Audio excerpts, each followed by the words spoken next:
Assalamualaikum warahmatullahi wabarakatuh. Selamat siang semuanya, semoga sehat selalu, ada dalam lindungan Allah Subhanahu wa taala. Pada kesempatan ini saya akan menjelaskan tentang countermeasures mitigasi dalam tugas sistem operasi.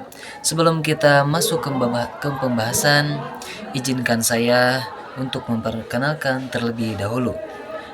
Perkenalkan, nama saya Muhammad Nabil. NIM saya 2022241094. Saya kuliah di MH Tamrin Jakarta. Prodi saya yaitu Teknik Informatika. Sebelum masuk ke pembahasan, saya akan menjelaskan latar belakang Universitas MH Tamrin. Ya, Universitas MH Tamrin adalah universitas swasta di Jakarta yang lahir dari peleburan STIKES, STIE, dan STMIK MH Tamrin pada 2013. Dikenal kuat di bidang kesehatan, teknologi, dan ekonomi. Menaungi berbagai masyarakat terakreditasi B dan berfokus pada lulusan profesional berdaya saing global dengan fasilitas modern serta kurikulum relevan industri. Oke, ini adalah daftar isi dari countermeasure mitigasi. Ya, 1 ada patching dan updates, 2 firewall, 3 intrusion detection system IDS, 4 antivirus dan anti-malware, 5 secure configuration sandbox sim Chrome. 5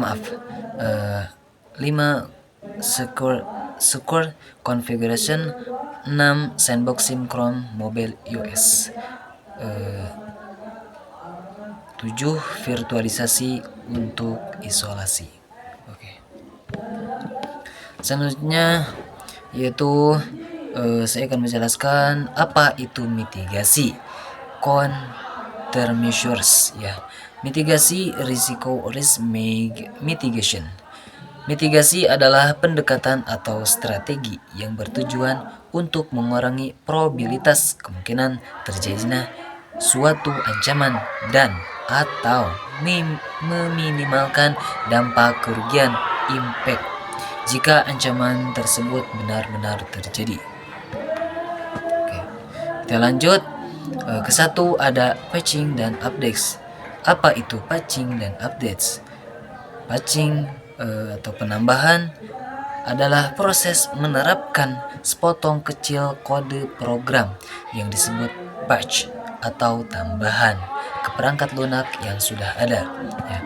Tujuan dari patching dan updates ini adalah 1. Keamanan, security patch, menutup celah keamanan vulnerability spesifik yang telah ditemukan dan berpotensi dieksploitasi oleh penyerang hacker. Ini sering menjadi alasan paling mendesak untuk patching. 2. Perbaikan bug. Bug fix patch, memperbaiki kesalahan atau cacat bug, ya, kecil dalam kode yang menyebabkan sistem tidak stabil, crash atau berfungsi tidak normal. Selanjutnya yaitu karakteristik dari patching dan updates ini. 1. Biasanya berukuran kecil dan berfokus pada perbaikan masalah tertentu. 2. Dirilis sesuai kebutuhan as needed, seringkali segera setelah kerentanan kritis ditemukan. 3. Dampaknya umumnya lebih kecil pada operasi bisnis daripada pembaruan penuh. Lanjut. Updates. Ya, updates adalah rilis perangkat lunak yang lebih komprehensif dan signifikan. Tujuan utama dari updates ini yaitu fitur baru.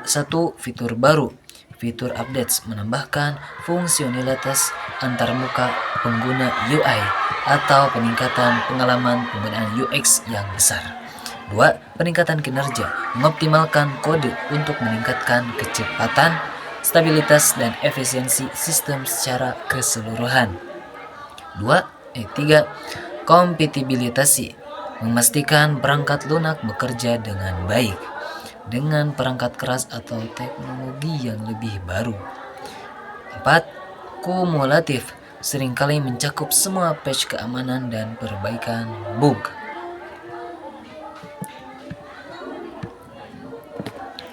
Ya, di sini ada karakteristik dari updates. 1. Biasanya berukuran lebih besar karena melibatkan perubahan signifikan pada sistem.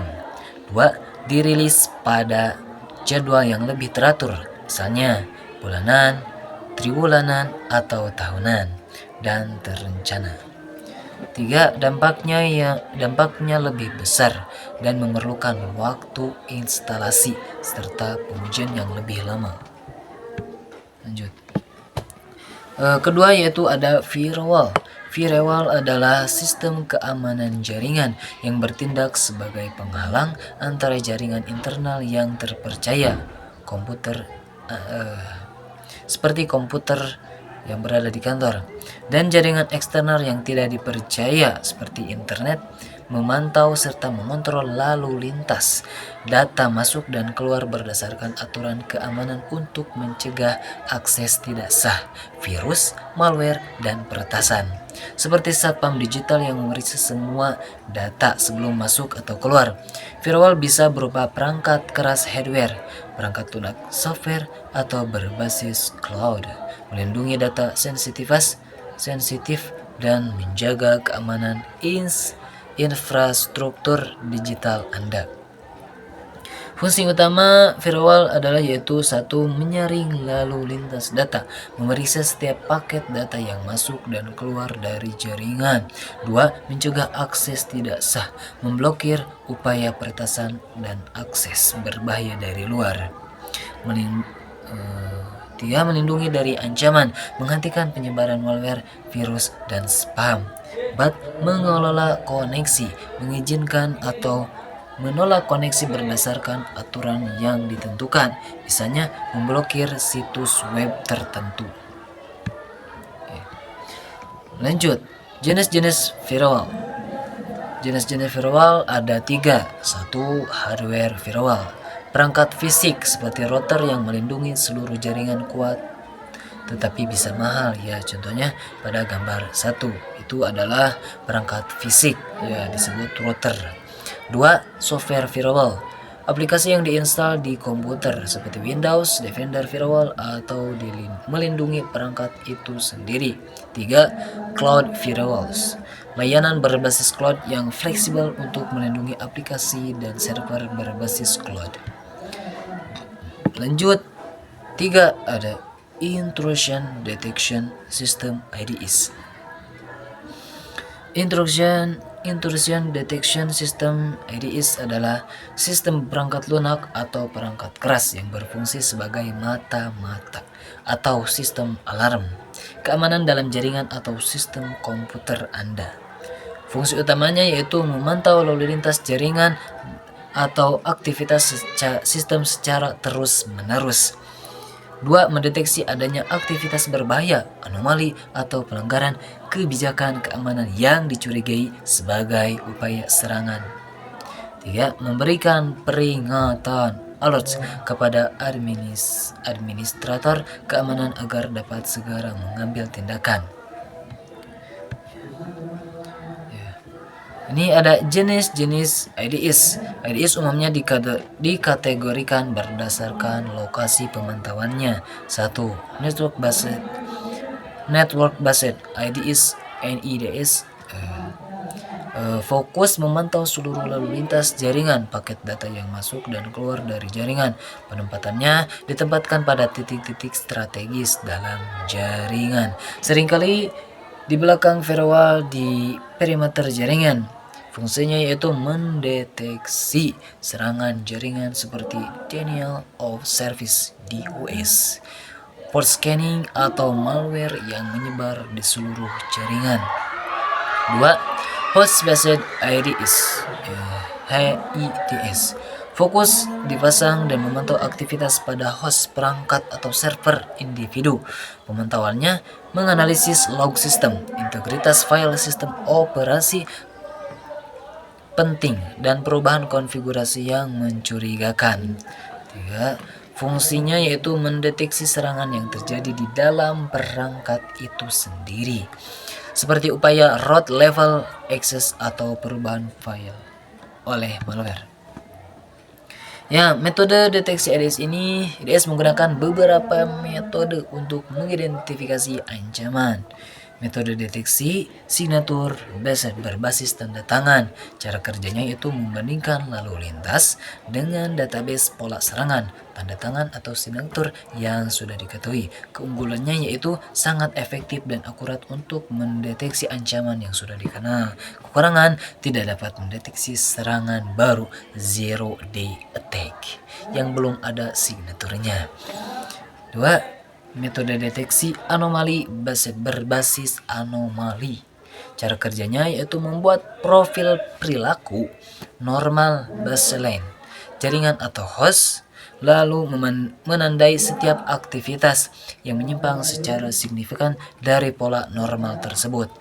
Keunggulannya yaitu mampu mendeteksi serangan baru atau yang belum pernah dilihat sebelumnya. Kekurangannya sering menghasilkan false positif, peringatan palsu, karena aktivitas normal yang tidak biasa juga dianggap sebagai ancaman. Lanjut. 4. Antivirus dan anti-malware. Cara ringkas, malware malicious software adalah istilah yang sangat luas untuk semua jenis perangkat lunak berbahaya, dan virus adalah salah satu jenis dari malware. Istilah dan definisi. Istilah malware definisinya itu semua perangkat lunak berbahaya seperti virus, trojan, spyware, adware, dan ransomware. Virus, definisi jenis malware spesifik yang bertujuan merusak file dan mereplikasi diri ke file lain di dalam host. 1. Antivirus. Antivirus adalah perangkat lunak keamanan tertua yang secara historis dirancang khusus untuk mendeteksi dan menghapus virus komputer tradisional. Fokus awalnya melindungi dari virus, worm, cacing, dan trojan yang dikenal. Cara kerja utama secara tradisional yaitu 1. Signature based detection. Antivirus membandingkan file di perangkat Anda dengan database tanda tangan kode unik dari ribuan virus yang telah diketahui. Jika ada kecocokan file tersebut adalah virus. 2. Karantina dan penghapusan. Jika ancaman terdeteksi, file tersebut akan dipindahkan ke area karantina untuk mencegah penyebaran atau langsung dihapus. 2. Anti-malware. Anti-malware adalah istilah modern yang lebih luas, mencakup perlindungan terhadap semua bentuk ancaman cyber yang berkembang saat ini. Cakupan ancaman mencakup virus serta ancaman yang lebih canggih seperti ransomware, pengunci data, spyware, pengintai aktivitas, adware, iklan mengganggu, dan rootkits. Cara kerja utama secara modern dari anti malware ini yaitu 1. Heuristic behavioral detection. Anti malware tidak hanya bergantung pada signatur, ia memantau perilaku program. Jika sebuah program mulai melakukan tindakan yang mencurigakan, misalnya mencoba menginskripsi banyak file secara bersamaan atau mencoba memodifikasi file sistem penting, perangkat lunak akan segera memblokir dan mengkarantinanya. Meskipun serangan tersebut adalah jenis baru zero day attack. 2. Real-time protection, memantau aktivitas perangkat secara terus-menerus dan menghalangi ancaman saat mereka mencoba masuk atau berjalan. Ya, perbedaan antivirus dan anti-malware. Meskipun istilah antivirus saat ini sudah berkembang dan kebanyakan produk antivirus modern sebenarnya adalah solusi anti-malware seperti Windows Defender, Kaspersky, Avast. Perbedaan mendasar yang sering ditekankan adalah pada pendekatan deteksi dan cakupan ancaman baru. Ya, kesimpulannya yaitu untuk perlindungan maksimal, pengguna disarankan menggunakan solusi keamanan yang menawarkan perlindungan anti-malware komprehensif yang mencakup baik deteksi berbasis signatur untuk ancaman lama maupun deteksi berbasis perilaku untuk ancaman baru. 5. Secure configuration. Konfigurasi aman. Secure configuration adalah konfigurasi aman pada dasarnya berarti memindahkan sistem dari pengaturan default bawaan yang seringkali tidak aman ke pengaturan yang paling ketat dan sesuai dengan kebutuhan bisnis. Definisi dan tujuan. Definisi dari secure configuration yaitu mengubah pengaturan keamanan default pada hardware, software, firmware, sistem operasi, dan perangkat jaringan seperti router, switch, firewall untuk menghilangkan kerentanan yang diketahui. Tujuan dari secure configuration yaitu 1. Mengurangi permukaan serangan attack surface, menonaktifkan layanan ports atau fitur yang tidak diperlukan, mencegah akses tidak sah, menegakkan kontrol akses yang kuat dan mengubah kredensial default. 3. Kepatuhan compliance, memenuhi standar keamanan industri atau regulasi, misalnya ISO 27001 PCI DSS. Pentingnya baseline dan audit.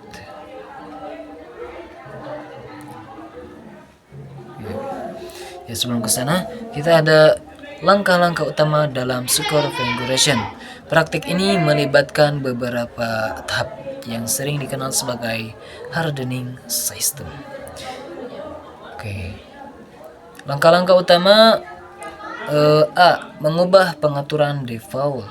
Kredensial default. Segera ubah semua nama pengguna dan kata sandi bawaan, misalnya admin atau root atau tor.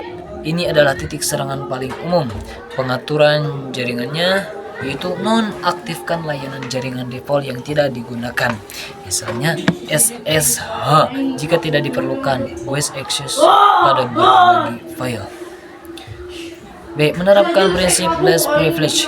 Akses minimum pengguna aplikasi dan layanan hanya boleh diberikan hak akses permission yang mutlak diperlukan untuk menjalankan fungsi mereka, tidak lebih.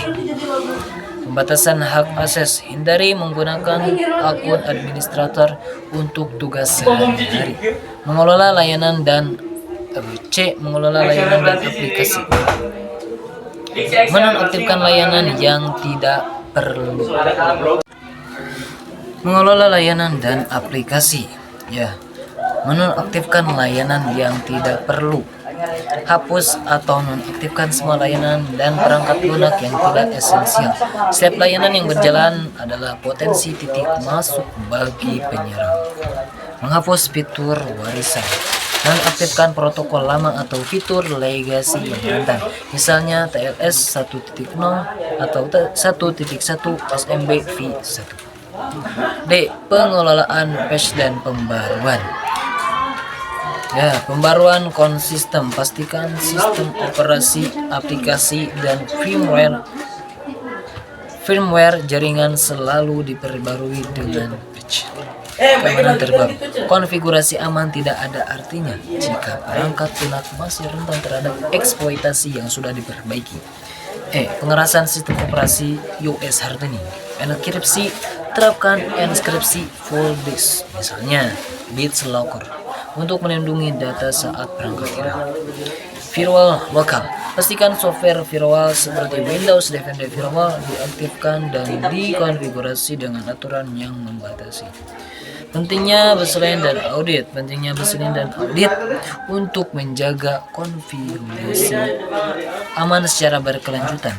Organisasi perlu 1. Membuat baseline garis dasar, mendefinisikan konfigurasi keamanan standar yang ideal untuk setiap jenis sistem, misalnya server, web, workstation, karyawan. Konfigurasi ini kemudian dijadikan tolak ukur. 2. Audit dan pemindaian rutin secara berkala. Lakukan pemindaian kerentanan audit konfigurasi menggunakan alat seperti SCHP atau alat configuration conference untuk memastikan sistem tidak menyimpang dari baseline yang telah ditetapkan. Oke, di sini 6. Sandboxing Chrome Mobile OS. Sandboxing, pengotakan pasir, adalah mekanisme keamanan yang berfungsi untuk mengisolasi aplikasi, proses atau kode yang tidak terpercaya dari bagian lain dari sistem komputer. Bayangkan sandbox sebagai area bermain tertutup kotak pasir di mana anak-anak, sebagai aplikasi, dapat bermain tanpa risiko merusak lingkungan di sekitarnya. Sandboxing mempunyai konsep dasar. 1. Isolasi. Setiap proses atau aplikasi berjalan dalam lingkungan virtual yang sangat terbatas yang disebut sandbox. Pembatasan 2. Pembatasan akses. Sandbox membatasi akses aplikasi ke sumber daya sistem resource seperti file system, memori di luar areanya sendiri, perangkat keras atau data dari aplikasi lain. 3. Kerusakan terbatas jika ada kode berbahaya malware yang berhasil menyusup ke satu proses, tab browser atau aplikasi.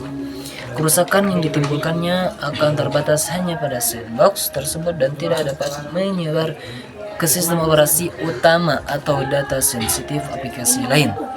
2. Implementasi sandboxing pada Chrome web browsing. Google Chrome adalah salah satu pelopor dalam penerapan sandboxing yang ketat. 1. Setiap tab adalah sandbox. Chrome menjalankan hampir setiap proses termasuk tab browser yang Anda buka, plugin dan render elemen web dalam sandbox terpisah. 2. Pembatasan akses disk. Proses di dalam sandbox tidak memiliki hak akses untuk membaca atau menulis file ke disk Anda di luar lokasi yang sudah ditentukan, misalnya folder download. 3. Pembatasan proses. Jika sebuah situs web berbahaya berhasil mengeksploitasi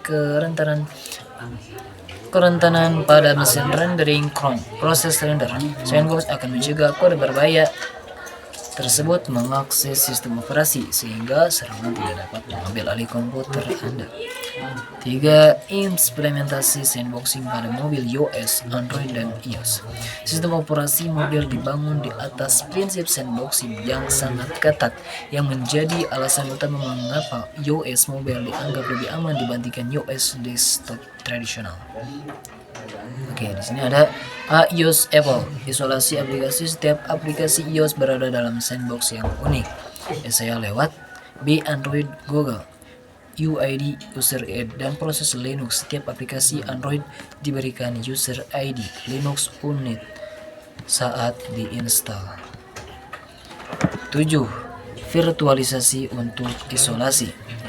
Virtualisasi adalah proses membuat representasi virtual, bukan fisik, dari sumber daya seperti sistem operasi, iOS server, perangkat penyimpanan atau sumber daya jaringan. Ketika digunakan untuk isolasi, virtualisasi menciptakan pengenalan yang kuat antara lingkungan komputasi yang berbeda. 1. Bagaimana virtualisasi menciptakan isolasi? Inti dari virtualisasi untuk keamanan adalah hypervisor.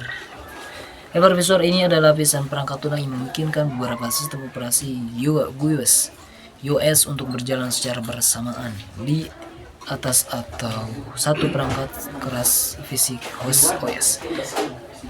Saya lewat langsung ke 2. Penerapan isolasi menggunakan virtualisasi. Pengembangan dan pengujian, development and testing. Ya, satu, lingkungan sandboxing yang kuat. Pengembangan sering menggunakan VM untuk menguji kode baru atau analisis keamanan menggunakan VM untuk menganalisis malware yang dicurigai. Keuntungannya karena VM sepenuhnya terisolasi, kode yang berpotensi berbahaya atau kode yang belum stabil dapat dijalankan tanpa risiko, mengorbankan sistem host yang digunakan sehari-hari atau jaringan produksi. Ya. Isolasi aplikasi krisis. B. Pemisahan tugas. Organisasi dapat menjalankan aplikasi dengan tingkat keamanan yang berbeda pada VM yang berbeda. Contoh, server database yang sensitif berjalan pada VM yang sangat terkonfigurasi dan terisolasi, sementara server web yang lebih rentan berjalan pada VM lain. C. Secure browsing dan isolasi pengguna. Virtual desktop infrastructure VDI. Pengguna dapat mengakses desktop virtual yang dihost di server pusat Anda. Keuntungannya, semua aktivitas pengguna termasuk penjalan web dan download yang berpotensi berbahaya terjadi di VM remote. Jika VM tersebut terinfeksi, VM hanya perlu direfresh atau direset ke keadaan awal yang bersih, menjaga perangkat fisik pengguna tetap aman. Oke, terima kasih untuk yang sudah menonton hari ini. Ya, cukup sekian yang bisa saya sampaikan. Mohon maaf bila ada kesalahan. Terima kasih. Wassalamualaikum warahmatullahi wabarakatuh.